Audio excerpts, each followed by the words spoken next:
গুজরাটের ভাবনগড় বন বিভাগের কর্মচারীদের জন্য তৈরি একটি শান্ত উপনিবেশ। প্রকৃতির মাঝে এখানে জীবন চলে নিজস্ব নিয়মে, নিরিবিলি, কিন্তু সেই নিস্তব্ধতা সবসময় শান্তি বহন করে না। কখনো কখনো নীরবতা লুকিয়ে রাখে এমন এক ভয়ঙ্কর রহস্য যা উন্মোচিত হলে গোটা দেশকে নাড়িয়ে দেয়।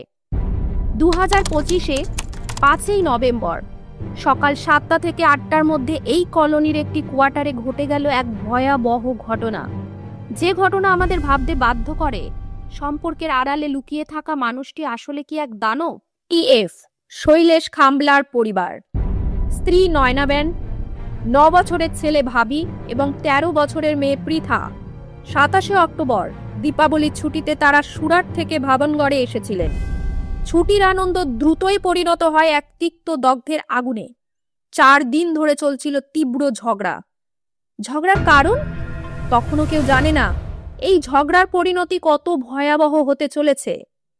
5ই নভেম্বর সকাল 7টা স্বামী স্ত্রী দুজনেই শুয়েছিলেন বিছানায়। ঝগড়া চরমে পৌঁছায়। সেই সময় শৈলেশের ভিতরে লুকানো রাক্ষসটি যেন জেগে উঠল। সে বিছানায় থাকা একটা বালিশ তুলে নিল এবং শ্বাসরোধ করে হত্যা করল তার স্ত্রী নয়নাবেনকে। একজনের কাজ শেষ। এরপর সেই ব্যক্তি চলে গেল অন্য ঘরে। সেখানে ঘুমিয়েছিল তার নিষ্পাপ ছেলে ভাবি এবং মেয়ে পৃথা। শৈলেশ তখন যুক্তিসঙ্গতভাবে চিন্তা করার ক্ষমতা হারানো এক দানব। প্রথমে ছেলে ভাবিকে, তারপর মেয়ে পৃথাকে ঠিক একইভাবে বালিশ দিয়ে শ্বাসরোধ করে কেড়ে নিল তাদের জীবন। সকাল 8:30-এর মধ্যে 3টি নিষ্পাপ প্রাণ চিরদিনের জন্য নীরব হয়ে গেল।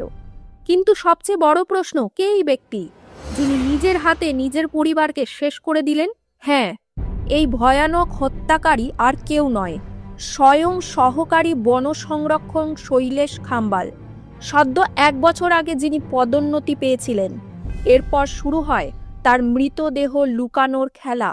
এখন 3টি লাশ নিয়ে দিশাহারা শৈলেশের মাথায় আসে এমন এক পরিকল্পনা যা দেখে পুলিশও অবাক হয়ে যায়। 2রা নভেম্বর সে ফরেস্ট বিভাগের লোক দিয়ে তার কোয়ার্টারের পেছনে একটি গভীর গর্ত খুঁড়েছিলেন, জল নাকি আবর্জনা ফেলার নামে। সেই গর্তেই 5ই নভেম্বর রাতে এক এক করে 3টি মৃতদেহ, তার স্ত্রী, ছেলে, মেয়ে, তাদেরকে ফেলে দেয়। তারপরে উপরে ফেলে দেয় একটি গদি আর একটি দরজা। এরপর সব কিছু মাটি চাপা দিয়ে সরাসরি বাড়ি থেকে পালিয়ে যায়। 7ই নভেম্বর শৈলেশ ভরতনগর থানায় গিয়ে নিখোঁজ ডায়েরি করে। বলে তার স্ত্রী সন্তান নাকি অটোরিকশায় করে কোথাও চলে গেছে। পুলিশ প্রথমে বিশ্বাস করে, কিন্তু তারপর বাড়ির সিসিটিভিতে পরিবার বের হয়নি, নিরাপত্তা রক্ষীরা কিছুই দেখেনি। মোবাইল ফোন ঘরেই ছিল।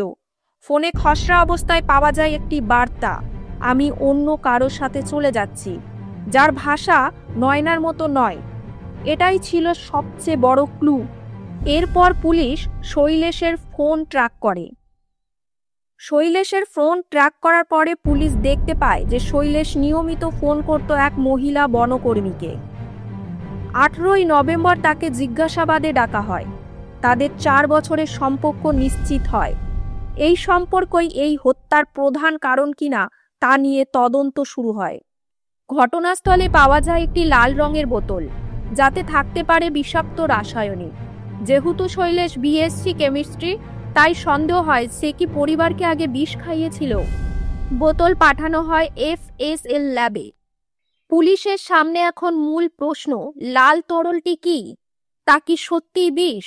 এই অপরাধে শৈলেশের সাথে অন্য কেউ কি জড়িত? প্রেমিকা বনকর্মী কি সবকিছু জানতেন? 18ই নভেম্বর ভাবনগড় পুলিশ অভিযুক্ত শৈলেশ খাম্বালকে আদালতে হাজির করে এবং 7 দিনের পুলিশ রিমান্ড মঞ্জুর হয়। এদিকে এই জঘন্য হত্যাকাণ্ডের প্রতিবাদে সুরাটের রাবারি সম্প্রদায় মোমবাতি মিছিল করে। তাদের একটাই দাবি, খুনি শৈলেশ খাম্বালকে ফাঁসি দাও। নিহতদের শোকার্ত দাদা শৈলেশের বাবা বাচুভাই খাম্বালও সরকারের কাছে আবেদন জানিয়েছে তার ছেলের কঠোরতম শাস্তি হোক। বনের আড়ালে ঘটে যাওয়া এই প্রেম, ষড়যন্ত্র আর নৃশংসতার গল্প আমাদের সমাজের এক অন্ধকার দিক তুলে ধরে। একজন বাবা, একজন স্বামী, একজন সরকারি কর্মকর্তা যখন নিজের ভিতরের অন্ধকারকে জয় করতে পারে না, তখনই জন্ম নেয় শৈলেশ খাম্বালের মতো দানবেরা। 4 বছরের এক সম্পর্কের নেশা কিভাবে একজন মানুষকে পশুর থেকেও নিচে নামিয়ে দিতে পারে, ভবনগরের এই ঘটনা তার সবচেয়ে বড় ভয়ঙ্কর প্রমাণ। নয়না, পৃথা, ভাবি আজ তারা নেই, কিন্তু তাদের মৃত্যু মানুষকে বরাবর মনে করিয়ে দেয় পাপ কখনো লুকিয়ে থাকে না, শেষমেশ সত্যিই সব প্রকাশ পায়।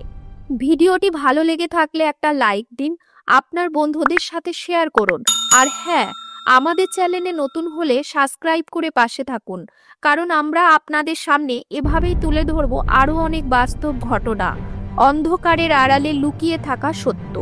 কমেন্ট করে জানাতে ভুলবেন না এই ঘটনাটি নিয়ে আপনার মতামত কি। ধন্যবাদ, আবার দেখা হবে পরের ভিডিওতে।